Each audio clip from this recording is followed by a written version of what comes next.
Welcome back once more to the Nordic Championship, and we just saw Singularity have pretty slow pace but very much decisive win before the break. I'm Dan Orks Harrison once again, and joining me is the spirit of Jake Hipbrain Matthews. Yeah, man. How's it going? All right, yeah. So I mean, that game was quite.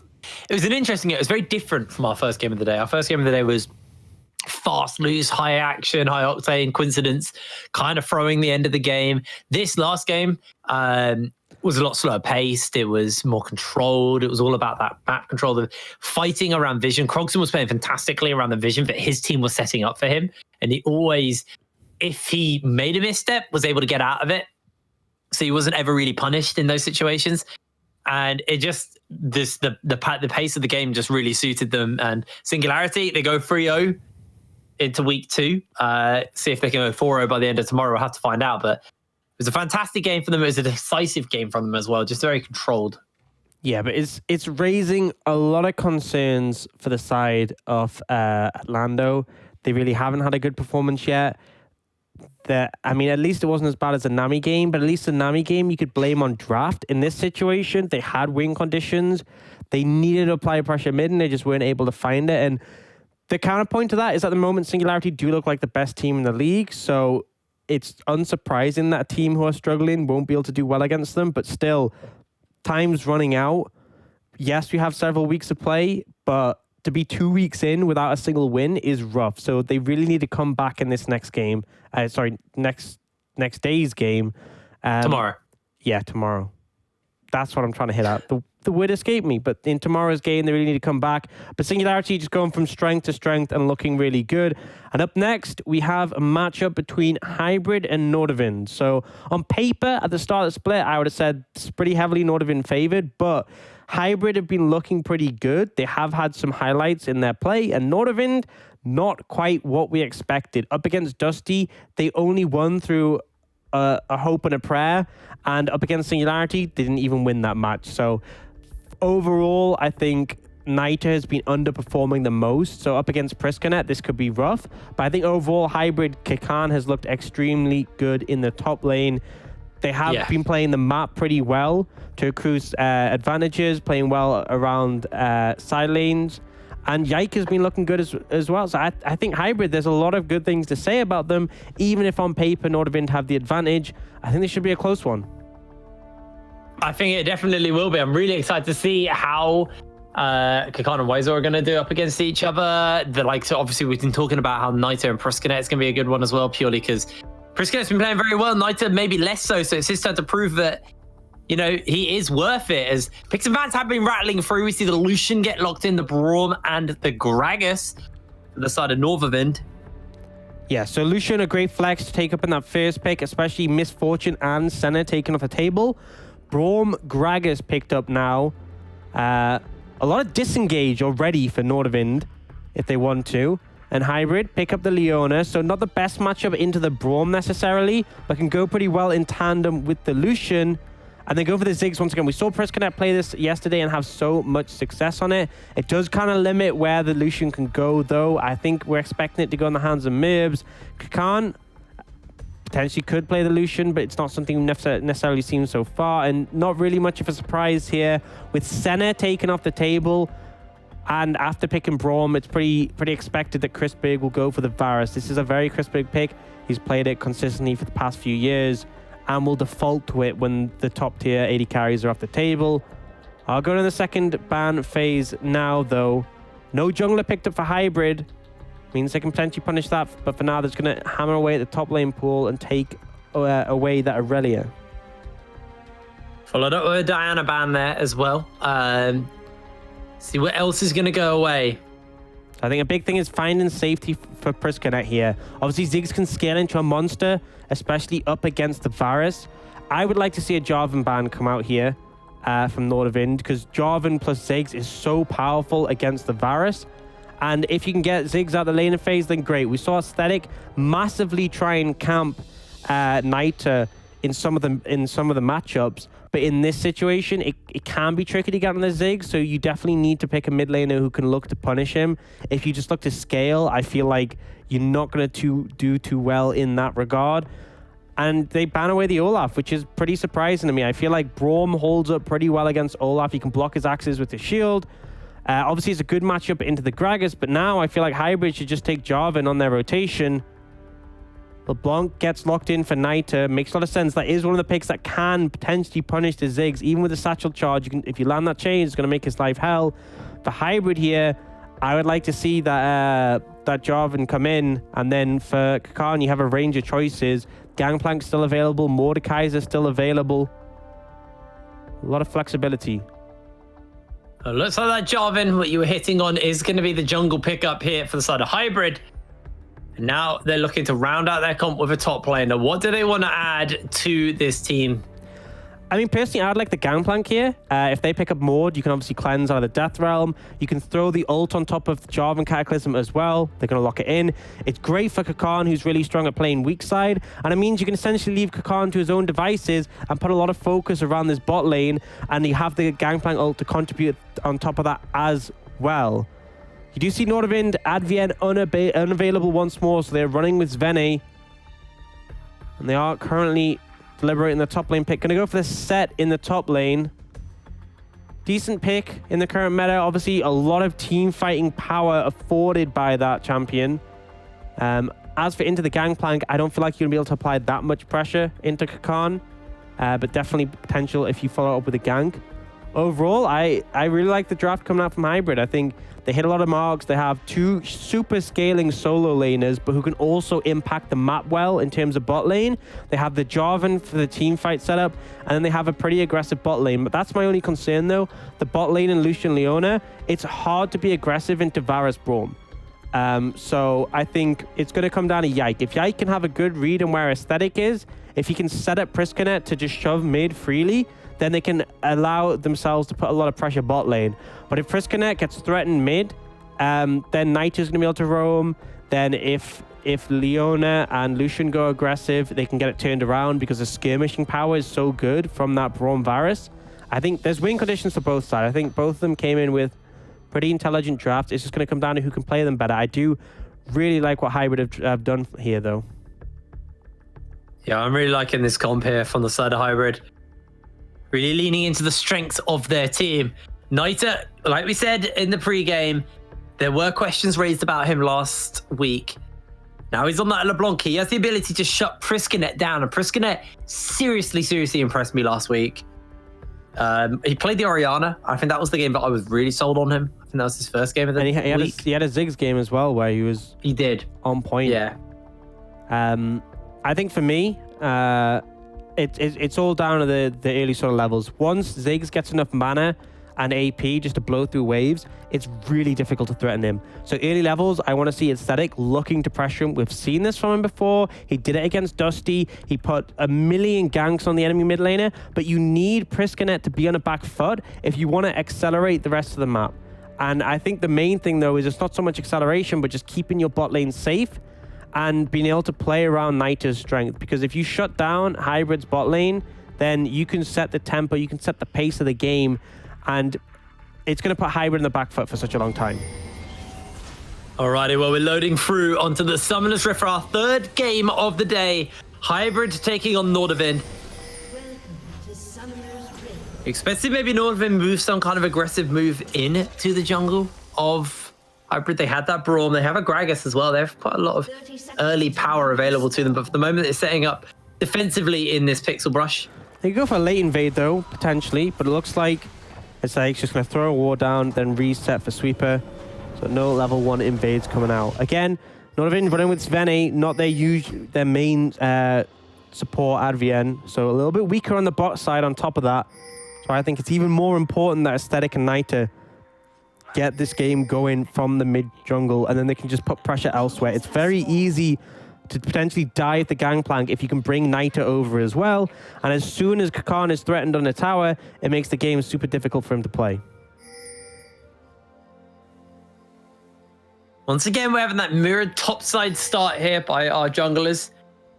Let's see what Aesthetic's route will be in the jungle as we have a quick pause once again. Yep. Going to be plagued by issues throughout, I get the feeling, today. Has been a rough day, unfortunately. Yeah, that's a storm. Hope everyone's keeping safe at home. Yeah. So, gonna check what the issue is, but for now, I think we've talked a lot about the sort of compositions and the win conditions, but more on the story aspect is Nordavind really need a sort of redemption here. Hybrid are not a top of the table team. They're very much middle of the pack from the preconceptions. And I think the thing is, Nordavind need to have a good victory here to sort of bounce back because their week one was so rough and they just scraped their win against Dusty. It was so close. They should have lost that game. And I mean, that's a story with Dusty. Speaking of them, is that there's games they should have won and they just do not manage to close them out. But very much Nordavind just managed to win that one. It was close against Singularity, but they lost that one out. It's obviously that was a hard schedule to go against to go against Singularity and Dusty in week one for Nordavind. But if they start to struggle against Hybrid here or even lose this game, it's really going to sort of damage the mentality of the Nordavind players, as they've come into this, and a lot of people hype them up as the best team on paper. So many people, you saw various tier lists where they're saying, look, Nordavind are the team to beat. And so far, they haven't looked that formidable. And I think the big thing is in this game, I'm looking at Niter. I'm looking at him to step up in terms of his performance. If Aesthetic can set him up, if he can find pressure in the mid lane matchup, he can take over the map and LeBlanc can be the catalyst to everything. But if he has a performance like he did up against Krogson, then, I mean, they might as well just FF now. Some bold statements there.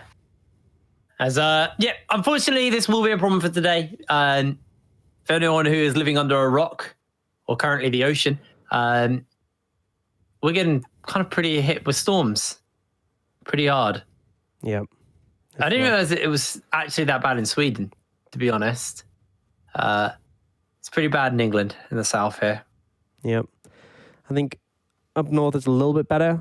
I mean, in Sweden up north it's not as bad, which is where we are. So I think a lot of the more southern-based players are having repeated issues. So obviously there's normally a limited time to pause time, but we'll give them a little extra leeway, which is why things are going slower. But it's just, this is really out of anyone's hands. Unless any of you can control the weather at home and want to help us out. But if that doesn't happen, then I guess we're Is Jana watching the Nordic champions right now? Because we could really do if you're toning it down, bro. Yeah, absolutely. Looks like more people are having issues, so might be a struggle to get the game going. 1 minute 25 in, so not seeing much yet. Yeah, there's not a lot to talk about, really. I mean, we can talk about that ward that was placed. Yes, they placed... There's actually 2 wards. There's one in the Dragon Pit. I think... So the one in the Dragon Pit's actually interesting. That one specifically is against a level 2 gank from Jarvan. So what Jarvan can do is he can do his red buff, and then he can flag and drag over the dragon wall, and then he can loop round and come for a gank level 2, or he can just use that path to invade your jungle without you having good vision read on it. Because normally having a ward near the Raptor camp is enough to cover your side from invades. Because if he comes bot lane, he risks getting spotted out with the laners. If he goes through that route, there's a ward. But with Jarvan, you have a short cooldown dash you can use to get over the wall. Now, an interesting thing is I've seen that same thing done by a Trundle in the Superliga Orange, in which he just flashed over the wall for pathing Nirvana. That was the goal. But yeah, it was bold, unbelievable. I remember when that happened. Yeah, we had some funny plays last week. That there was that. What was it? It was the Olaf clearing the camp and then just flashed over the wall. Yes, I actually want to know what happened there. I really want to know what happened there. Yeah, that must have been a fat finger, right? No, I think it was just him like freaking out. Oh, I'm pretty sure that happened in the UKL scene at the Nordics. So yeah, it was a busy week, a lot of activity. But I gotta say, I feel like the Nordic Championship games, there was some really hectic ones. There was some so far today. We haven't game 1 definitely, game 2 less so, but we had a lot of really back and forth hectic games. Like game 1, essentially that was the story of week 1 of the Nordics. But I'm hoping for that in this game. And I feel like this one has the potential to be a volatile one because you have these vital carries on both sides, the Ziggs on the side of Hybrid, the Varus on the side of Nordavind. And I feel like team fights are just going to be everyone throwing everything at the other team and trying to take out these carries. And it's going to come down to execution. It's going to come down to some precise micro, but also the decision-making regarding setting up the team fight, finding flanks, finding the right angle, the right terrain to fight about. So I'm hoping this is going to be a pretty fast-paced, interesting one when we get started, because that's the payoff for the pause time, is that we have a fun, enjoyable watching experience. It's like winding a punch up. The longer you spend spinning your arm, the harder the punch hits. And that's what we're doing here. We're just spinning our arm in this pause, slowly ramping up until we just bam. Have you ever punched someone? As well. We got the haymaker. Have you ever punched someone? Or do you have you ever like actually punched someone? I'm just going off what I saw on Popeye, right? Right, yeah. True. We're not all from Newcastle, mate. How much do you eat spinach regularly then? No. Have you seen my forearms? I don't have Popeye forearms. So right, okay. If you I'm just trying to understand this, right? If you watch Popeye and you're like, wow, this is a good thing to base my understanding of the real world of, why wouldn't you just eat spinach all the time? Because I don't, like, have you seen that guy's forearms? I don't want that. Also, he's walking around with, like, one eye constantly stuck. Yeah, but that's not from the spinach. His one eye's always stuck permanently. Yeah, that could be the spinach. True, we don't know his spinach eating habits. Maybe that's like the effects of long-term spinach eating. It's probably like some of the metal from the cans because he's just constantly squeezing cans of spinach into his mouth. True, he's not very precise with opening them. Maybe someone should buy him a can opener for Christmas. Maybe, way, but we are back into the game. Thank God. Pretty slow start and surprisingly not much gone on. Both junglers start on the top side and skipping a camp.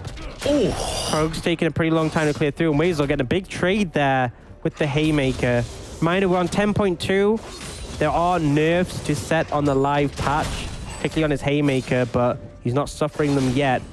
So Weasel just able to punch up on the gangplank. Good dodge away there, but Kakan definitely not having fun so far in this lane matchup, and this is the one to watch, mid lane. Niter trying to find some pressure onto Priskanet. So far, he has priority, but hasn't really been able to trade it too heavily or force any potions.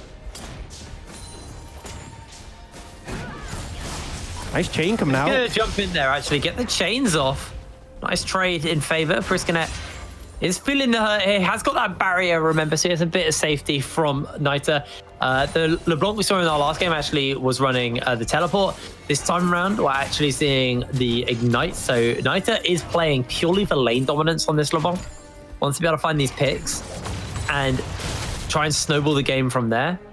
I mean, I think it helps with the assassination potential throughout the game, but obviously, yeah, harder to manage side lanes. Oh, bot lane. Yike. Waiting for it. They get the Zenith blade. They get the stun off. Then he has to flash away, but he is ignited, and Yike jumps into tower. Will get himself first blood, but Svetic is closing in. He wants to try and see if he can find something. The arrow will hit Yike. A stun by Axes means that Svetic is unable to close any distance there. So it's a solid gank by Hybrid. Yeah, really good gank coming out, and Svene overstepped in the lane. There's no reason to be that far forwards with how the wave was currently situated. But it's a good gank, and then Axis playing really well to block Aesthetic from going for the turnaround. The wave now pushes in for Nordavind, so it's not going to hit Nordavind that hard because Crispberg's still alive. He's still able to push the wave in, but Merbs will pick this one up. And the big thing is Yike managing to get that kill. He's gone for the reset. He's got the red smite, and he's able to force Aesthetic away out of the jungle, but he is down in levels. Yeah, Naxxus is about. Aesthetic might just get caught out here. Priskanet's jumping forward. Chains do connect onto him. He's going to take a lot of damage, and Aesthetic has to flash the wall. Yike. Tries to get a pick onto his enemy jungler. Will force the flash out. That was costly. They get the flash, the Gragas, but look at this massive wave being denied for Merbs. Svene turned up. They shove it in, they force Merbs away by threatening the dive, and as a result, he's missed so much farm, and they got a plate and a half over the side of Nordavind. So that whole play, that turn of events where they went bot and ganked, completely wasted because they just sacrificed the entire lead by basically just denying a wave from their own AD carry. Bit of a misplay there from Hybrid. I understand they want mid control, but you have to time your roams effectively. Axis did not recognize that with a big wave pushing towards Merbs, he needed to ensure that his AD carry could farm it. Weasel is just walking over Kakan top lane. See the health bar on the top of your screen just blinking down. He's hard smashing him in some of these trades at the moment. And that's the thing, is that although Gangplank... Nordavind are setting a freeze up in the bot lane as well now. Yeah, good spot for them to go for a reset. And because of the timings of it, this is a really good spot because Crispig's can go back, and when he turns up, the wave will still be in a pretty similar spot. Not missing very much there. But yeah, Kakan has to TP back in. And obviously the big thing is that there is sustain on the Gangplank with his oranges and with the Corrupting Potion, but they're limited. They're limited by your mana, the Corrupting Potion, limited by its stacks, whereas Wazor, his passive just heals him for free. And see Axis and Yike moving in here. Distortion down for Niter. Yeah, this could be a problem. He does have that flash and instantly clears the wall. And now they're looking for a gank onto Merbs. Remember that wave got frozen, so it's in a really, really rough spot for him. And Aesthetic has the Predator on. That's going to be the dash. That's just going to be too little, too late. They can CC him for days. Crispberg flashes forward. Cannon Barrage comes down. And Svene may just get picked up here. In comes the bomb. Doesn't find its mark. Axis does jump on, and now Aesthetic. He's going to get locked up. They found themselves one, but the teleport's coming through. The concussive blows have landed onto Axis. As Weasel gets the face breaker off. The belly bop comes forward, and it's a turnaround. Nordavind find 2. Favorable in terms of kills for the side of Nordavind, but they had to loot move a lot of members down there. Kakan and Priskanek getting some alone time. The big takeaway from this, though, is Crispig now on 2 kills in a really comfortable spot, but he is flashless. Yike getting close to that level 6 point. Dragon on the cards as well. You can see Yike's just going to actually start it up over the wall. He knows that Aesthetic has just reset. No reason to necessarily let Nordavind contest this, but when Yike has his Cataclysm, Crispig is such a free target to look for. Priskanek is going to clear out this control ward.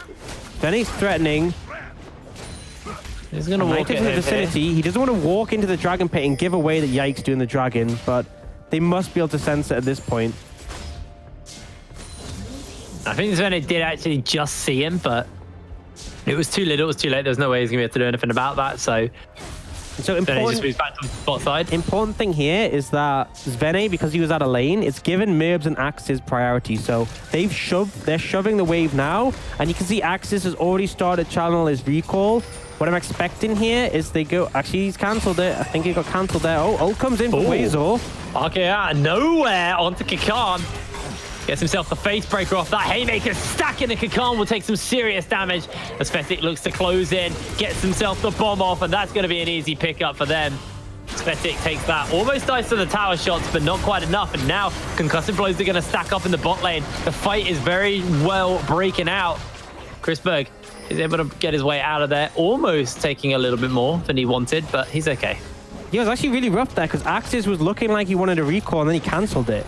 I think if they just recalled there and went top, they'd be there to counteract that aggressive play from Nordavind and also be ready to set up for the Herald. Now their recall's coming in slower, and as well, Kakan goes down, and I think he misplayed that all in really badly. His oranges were slow on the stun. He got hit by the center of the haymaker. It's not good, and now Niter looking for Yike. Yeah, he's got himself the chains off, but it's only a little bit of poke. Say a little bit. It's a lot of poke to Yike. And the important thing is this now gives space for Aesthetic to start up the Herald. Braum is coming from base. You do see actually Crispig going on the other side of the map, so a little bit of a numbers disadvantage, and looks like he's recognized the swap, but this is very slow, very bad read on this coming out from Crispig. You should expect to swap at this point, and you shouldn't have even been walking bot. And this gives space now for Hybrid to be aggressive. Down. That Zenith play could be big. That's the Cataclysm in. And Priskanek gets himself the kill. No, Axis will get a piercing arrow. So they trade out 1 for 1. Kakan stepping in the bush looking for Weisel, but Weisel's going to do a lot of damage to him as that face breaker available. Wants to stack up the grit. Doesn't get the true damage off, but Kakan still takes a lot of damage in return. And now with the face breaker, with the auto attack resets, Kakan has to flash away.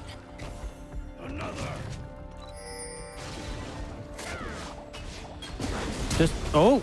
Oh, aesthetic. That was rough. That's a big turnaround. That's going to be the bomb. That's going to be the end of him, Mervs. That was... Nice and easy. Wazor, he's now cut out. He could be in trouble here. Doesn't have that grit to work with. His team can't collapse onto him, so they're just going to run him. Has the blast going to get over the wall, and he should be able to ping away. That was tragically bad from Aesthetic. Misses the body slam flash. The ult's late, and Priskanet just walks away from it. Knights are looking for a trade on Priskanet, but won't find too much. And I think the big takeaway, obviously there was misplays there. Aesthetic played that horribly, but Chrisberg walking bot before he came towards the top side, it allowed Hybrid to go aggressive. And Aesthetic didn't finish off the Herald. He had to come assist his team. And I feel like if Chrisberg had instantly pathed towards the top side and anticipated that you want to play on the top side for the Herald, then Nordavind wouldn't have had to force Aesthetic to leave the Herald. I feel like he just cost them massively in that misplay. But overall, things still pretty even between the two teams. But considering how strong on paper this Nordavind roster is, they shouldn't be even. They should be looking to accrue advantages. And the big takeaway is the mid lane. Even in CS, Priskanet up in kills. We said we wanted to see Naita finding his form in this game, and hasn't delivered. He's now looking to pressure Priskanet here, but he's walked over a ward, and Priskanet feels confident just to walk up in the lane. Naita will jump onto him here, misses out on the chains, but does probably electrocute. Loses that trade hard. King's back. He has that flash available as Axis wants to look for something. Naita just gets absolutely decimated there. Yeah, I mean, Naita's the assassin, wouldn't you know? And Priskanet has just massacred him in that trade. You don't land a change, you're going to struggle. And I think at this point, this is what I was talking about when Priskanet's got some mana and some AP behind his abilities. He's able just to cut through the wave and also actually challenge Naita in the trades if he isn't able to find the all-in. Hybrid now playing pretty aggressive here. They have the numbers advantage because Naita is dealing with the wave, but they're still not confident enough to go for the Herald right now. Big concern is this side lane matchup. Gangplank normally does pretty well. Oh, Engage comes in. They're going to lock onto him. The Glacial Fish is going to get fired out. Chrisberg does land the chains as they don't spread. Cannon Barrage onto Chrisberg as well. It's a lot used. Yeah, a little bit late on the Cannon Barrage. Obviously wasn't necessary after that point, and Chrisberg was just able to walk it out. They will start up the Herald now. Oh. Yeah, Naita is just getting walked over here by Priskanet. Oh, TP coming in. Now they're looking. The chains do connect. The teleport's coming down. It's the delayed teleport by Wizor. He needs to join in. Aesthetic goes golden. In comes the Super Mega Death Rocket. That's going to do a lot of damage as the Cataclysm for the dunk will come down. Knock.io comes out and Wizor gets himself a Haymaker off. A lot of damage in return. The barrel's not going to get chained. The Rift Herald is thwarted momentarily. A lot of lives were burnt for it by Nordavind. A great stopwatch from Axis on the end to avoid the Haymaker, but overall, Hybrid, they're not in a position to go for the Herald now, but they win the team fight, they get the kills, and they're feeling pretty happy after that one. They're skirmishing really solid, and so far, Nitro and Aesthetic, we said I'm looking at this mid-jungle to take over the game. Nitro's just getting demolished by Priskanet in the 1v1, and Aesthetic, it feels like he's just getting caught out in these team fights. He made that botched engage mid earlier, and then in that one, he's just caught out and crucified. Dragon now on the cards. You can see both teams sending the bot lanes towards that area. Herald no longer the biggest priority, although Aesthetic is on that side of the map. He could look to start it up if he wanted to. Yike, on the other hand, just going to clear up his red on the bot side. Second Dragon's an Ocean, so we're getting either Infernal or Cloud Soul. Obviously, there's extra stats. Not as significant as they used to be, but still can make a difference. Right now, mid-priority found by Priskanet. This is the advantage. He's got Ludens. He can cut through those waves, and they're going to move down towards bot lane to contest this. Chrisberg, no flash is a critical thing once again. Cataclysm up soon, and that could be the difference maker. If that lands on a Chrisberg and there's a Cannon Barrage and the Mega Inferno Bomb, easy team fight win. Yeah, everybody is posturing around this part of the map. Lots of vision has been placed down there by Nordavind, though, so they do have control of the river cut momentarily. They step off to go get control of their waves. Like you were saying, Priskanet with this Ludens just pushes through these waves like they're nothing. Naita on the LeBlanc has to spend a little bit longer dealing with them. Axis looking potentially here, but Aesthetic's in the wings. There's the ult. Oh, they get a lot onto Chrisberg. He's going to get caught out and taken down. Everything led onto the AD carry, and it's nice and simple. Chrisberg's down. No cleanse, no flash, no life. Svene able to survive on such low HP, but Hybrid crush it. This is what happens when Chrisberg has no flash. The Cataclysm comes in, and the follow-up's there. And the big thing, they didn't even use the Cannon Barrage. Probably would have meant the death of Svene, but ultimately wasn't necessary. And you can see in the top lane, now that Kakan has his Triforce, he's doing a lot better in these trades. I think the big takeaway from this entire thing, though, is Priskanet able to walk through the river. So normally playing a maze like Ziggs, one of the biggest concerns is that when you roam through the river, you're vulnerable. You're alone, there's a threat of assassins like a LeBlanc. But Priskanet's so strong and he's so confident, he just walks through and he doesn't care. Nita is scared of him. Nita has to respect the Ziggs damage. And it's such a big turnaround. Now, Nordavind, because Aesthetic was able to reset while they were doing the Dragon, he's going to head over this Herald and start it up, but they quickly realize they won't do it in time, and Hybrid are going to be able to get on the map and start to control it. Chrisberg's still pushing bot lane. Khan just went to base, bought himself his Jaguar's Fist. He's also bought himself the Death's Daughter, so upgraded the first part of his ultimate as well, which means he's going to have that extra loaded damage to start out these fights with, or to follow up into the fights with. And you can just see how much they already layer onto Chrisberg. Yeah. It's going to get even harder. It's such a good investment because it's so hard to miss when they're trapped in the Cataclysm. Chrisberg's still no flash. He's actually playing on the opposite side of the map from the Herald, the big objective. I think he just wants somewhere to farm and he doesn't want to fight right now without his flash. You do see Svene on the flank potentially looking for something, but it's really hard to pressure this gangplank. If he wants, he can just ult the wave and he has the barrels declared too. His tower is low though.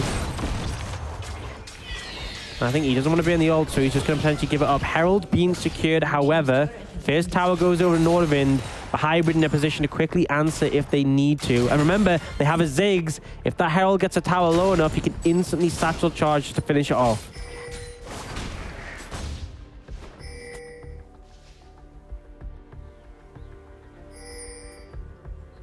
"17 minutes into this game, Hybrid are ahead here over Nordavind. They're setting up for maybe a bit of a death brush. Chrisberg reveals himself, but he's not going to get caught out as Venendi. He needs to be careful. The barrels are going to connect. He's going to get slowed. Uses the Glacial Fissure. Solar Flare does connect. He goes golden for the moment. Aesthetic has himself the cast. Venendi jumps away, but in comes the Super Mega. In comes the Inferno Bomb. Can't take him out with Cannon Barrage. Yeah, the Inferno Bomb didn't actually get used. It was just the Cannon Barrage coming in with the damage. Oh. Death's Daughter does have a similar sort of graphic. And it's just big circles on the ground. Yeah, Herald gets thrown down, tower goes. They are going to be able to kill it before it gets a second charge, which is important because low HP towers are so vulnerable to Ziggs. But the return is on the top side. Wazor took out that top turret. So overall, Nordavind up in terms of structures, but the mid tower is so important with regards to control because it means that whoever's catching the mid wave, which is at this point in the game likely to be Chrisberg, he can get shoved so deep. And then it means the Hybrid can rotate outwards, top or bot, and apply that pressure there. For now, you can see they have so much good vision control around the top side with all those control wards. And Hybrid have just come from a reset. They're stocked up on wards. They'll clear out this wave mid, and then they'll push it deeper, and that's when they can start to rotate the pressure outwards. You'll see that they're actually going to put the Lucian in the side lane. And this is one of the powers of Lucian as a flex pick. Despite him being an AD carry, he's comfortable going in the side lane, but he can go toe-to-toe with a lot of the picks like the set as long as he keeps his distance. Although he did just shove the wave in, I think he's going to pick up the red buff now. And they're re-angling their map distribution. They want Kakan as far away as possible from the next objective, which is looking to be this bot tower, and then potentially after that, the dragon. Merbs picks his red up. Priskanet's already down in this bot side. Got himself the needlessly large rod as well as... Look at this bush here. Actually, they spot them out. They place a ward. Naxxis takes it out, but he will take a little bit of poke. Only a light amount, though. Merb's going to push the mid lane in. This is what I mean. So Chrisberg has to catch the wave much further back, and that allows Merbs to move over. And now Hybrid, they have 4 members in the river. They have the advantage. You can see on the mini-map Chrisberg catching the wave at the tower, and this is what gives them the space. This is the power of taking down that mid lane tower, top side, though, you see a big haymaker come in from Wazor, but Calm will just brush it off, eat some oranges. He's still got teleport. He's still got everything available to him, so he's nice and safe. Gonna head away, go spend some gold, buy that Sterix, get back onto the map. Now, critical thing to note for this next dragon, third for hybrid. Third is really important because it puts you on Dragon Point, where the next will give you the soul. But also, everyone on Nordavind has their flashes. So we talked about how vulnerable Chrisberg was to the Cataclysm. That's no longer the case. If they invest everything in this team fight and he flashes out, Nordavind could potentially turn the fight round, and then if they win cleanly enough, get the Baron. So got to be a lot more cautious with the engage here. You can't just press R and expect to auto win. And that's why Nordavind feel confident to push in here and get control. They're starting up the dragon. The hybrid are there to contest. They're going to collapse in here. Remember, this card Drake's going to be very, very nice. The bombs are coming down. Yoink steps forward. He steals it when the dragon lands. Gets jumped back into the team. Aesthetic throws a bomb out. But Zene's already very, very low. And Mervs looks to join into the fight. Weisel gets dunked onto. And that's a kill for him. The chains are going to go down by Niter. But it's a double kill for Mervs. A flash forward into another. Shutdown for Chrisberg. As Aesthetic is running away. But everybody gets sped up by the cloud zone. The piercing arrow does a lot of work. And Axis is looking to go pop. A double kill for him with a Zenith Blade. And only one stands. Critically, though, Aesthetic surviving means they will not go for the Baron because Nordavind still have jungle advantage. But a huge team fight for hybrid. They just went forward. A great steal from Yike. And then it felt like... with the Q. Yeah. He stole it with the Q. Nordavind could never find an avenue to contest that team fight. So much AoE damage, so much zone control. And they were consistently pushing forwards. Niter had already used his cooldowns in the opener. And it just felt like there was nothing he could do to really threaten these carries. Priskanet essentially untouched in the fight. Mervs able to dash forwards and go aggressive. In hybrid, they're looking great, but oh, what has happened to Nordavind? They came into this as the favorites in week 1. They looked like they should be winning this hands down against hybrid, and they are struggling. Chrisberg is strong, but everyone else not looking too great. And Chrisberg, I mean, look at that damage that just came out. He is now flashless again, and that means it's so difficult for them to ever team fight, ever to contest that Baron if hybrid started up, because Cataclysm will mean death for Chrisberg. Chris getting it very close to that death cap as well. That's when it hurts. Even more loaded damage here. And that's the thing, is that Braum does nothing against Cannon Barrage and the Mega Inferno Bomb. He can't mitigate the damage at all. I'm actually surprised that Chrisberg hasn't gone for like a Hex Drinker at this point. Uh-oh, Niter has the distortion. He's going to take a lot of damage. Oof. So we're going to be healthy enough and has that corrupting pot taken away. You can tell Nordavind, they know the game is not in a good spot. They're feeling desperate and they're looking for picks right now to potentially give them an avenue into this game. Even just buy them some time in which they can stall hybrid out. But hybrid, they've got the map set up as they want it. They have 4 members on the top side and Kakan holding bot. But they're looking for the engage. Chrisberg! That's going to be a massive jump on a Chrisberg. The bomb! The combo! That's it! 2 kills already done. The fight is over before it began. Hybrid just dismantle Chrisberg there. That is a wombo combo. Niter looking like he could be in trouble. Hybrid wanted to force them away. Aesthetic's still alive, so they want good vision control if they're going to start up the Baron. But I think for now, oh, Axis! take the fight. He just got it! There's nothing Niter can do, and Axis goes pop. That's Baron Nashor. Axis taking all the kills. He's been a monster on Leona this game. Oh, looks like he's going to stay over there, but that does mean he can zone out the Gragas. That is a big thing. They need to deny Aesthetic from getting in the pit. They have vision on him, and he has no vision in the pit. I don't even think he's going to go for it. They should be Baron for hybrid. He knows it's not worth it. This Baron is melting here to hybrid. 24 minutes on the clock. They are 1 off that Cloud Soul. That combo, though, was disgusting. I mean, I said Chrisberg could do nothing, but when I saw it, I was like, this is just unfair. The Cataclysm comes down, the Solar Flare as well, so you're getting the stun on top of it and the extra damage from the Leona passive, and then the Mega Inferno Bomb, the Cannon Barrage, and not only did his health bar blow up, But Svene goes down as well for trying to protect him. But that's what you were saying as well. Like, He does you nothing. can't block that with Braum. You can't block that. I mean, thinking of this situation, it's hard because you can't necessarily know, because they didn't see the Jarvan and the Gangplank pick till the second rotation, but they could have expected it. And I think maybe the Braum was the wrong pick here. Tom Kench could have protected him in that situation, or just not taken the Varus. Either way, things definitely looking rough. Hybrid setting up. This will be the Cloud Soul for them if they can get it. And their ults are very powerful. More ult cooldown, movement speed on top of it. This is looking good for them, but Nordavind, they want to contest, but can they is the question. I mean, picture this. Kakan upgrades his R so he gets the rally as well. I don't think the game's going long enough for him to get that upgrade, because typically that's the final upgrade Gangplank's pick up. But if he does somehow force the game out that long, rally plus the Cloud Soul means you're going to be so quick underneath that Gangplank zone. It's just clearing the wave out. Oh my lord. Yeah, Hybrid does a lot of damage. Hybrid going for the mid lane priority, but Connect just trying to clear the wave over the wall. They're chunking them out, but that's Soul. That's Soul gone. The extra movement speed, they could look for an engage right now if they want it. Crispig does have his flash though. But Axis is looking, he's hunting. Doesn't matter, Axis runs up, is not going to be able to close that gap. They don't mind giving the throw up, on the flank. I think Kakan's coming on that flank. He can try and find something here. Cannon barrage has been used into the glacial fissure. Oh my god! This low president takes him out with a satchel charge. The bomb lands onto free as well. They don't even need it. It's just disgusting. They don't even need the Cataclysm anymore. They just throw them out, and the damage is so big. Nordavind, this game is as good as done. They're down Niter, they're down in HP, and the base is starting to be knocked down. Hybrid looking to get this inhibitor mid. Crispberg has flash, he has cleanse, but it's just not going to do anything for him anymore, as his base is in ruins.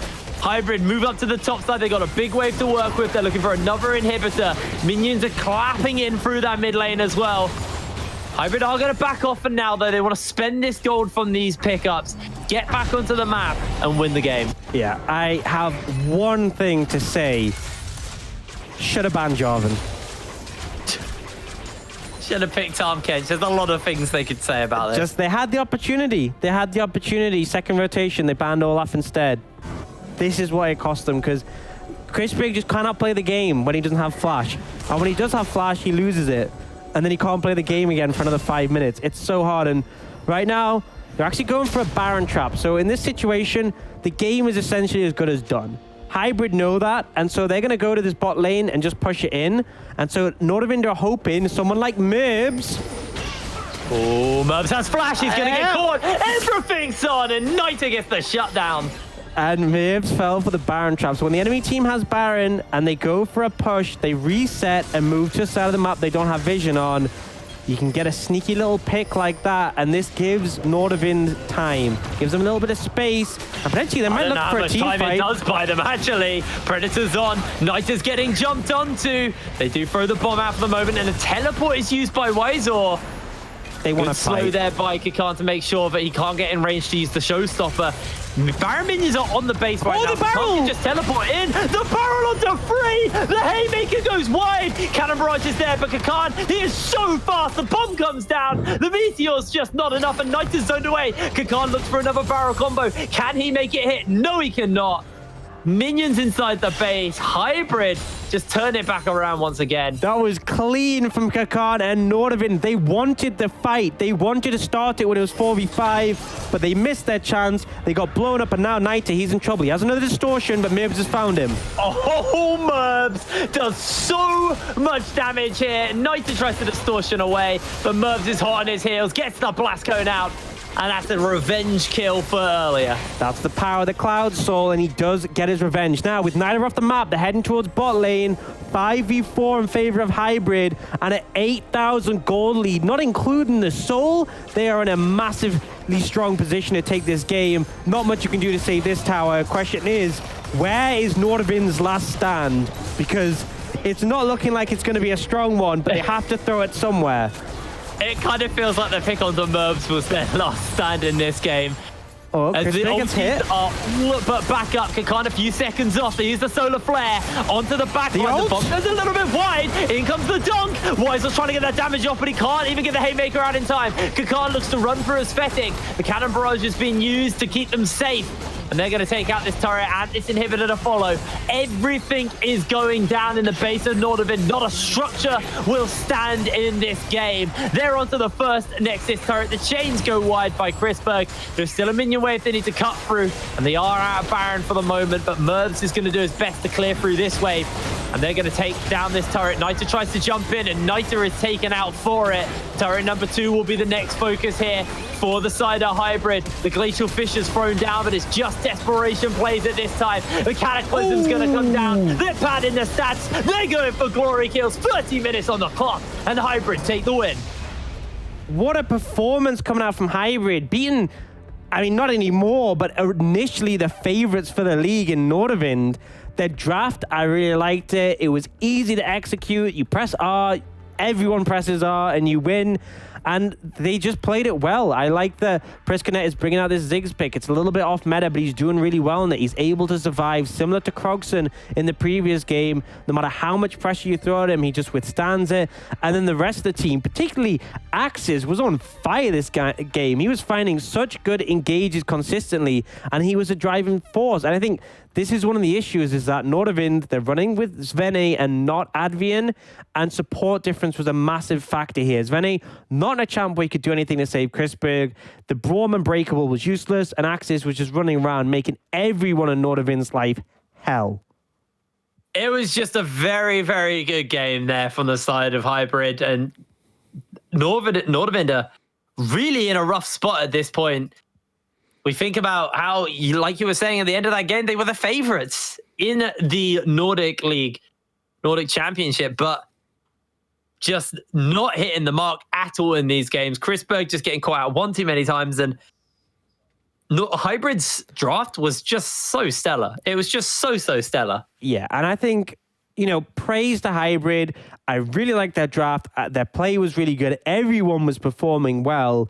There was obviously a couple of mistakes, but credit to them, they performed really solidly. But Nordavind, there's always the point you'll make where Svene's a sub, they don't have Advian. Advian would obviously give them a stronger performance, but that doesn't justify everything that happened that game. Nita was losing 1v1 to his Ziggs. You picked this LeBlanc to challenge him in that matchup, and you were just getting outclassed. And then Aesthetic, really some rough play, just unable to find any momentum. It just felt like they never found any pressure mid-jungle.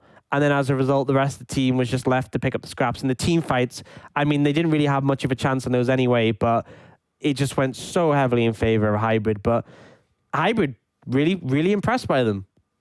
Definitely an impressive game there by Hybrid, and another win under their belt. But we still have one more game to go here at the Nordic Championship, so we're going to cut to a break, and we're back with Bifrost versus Vipers. So we'll see you in a second.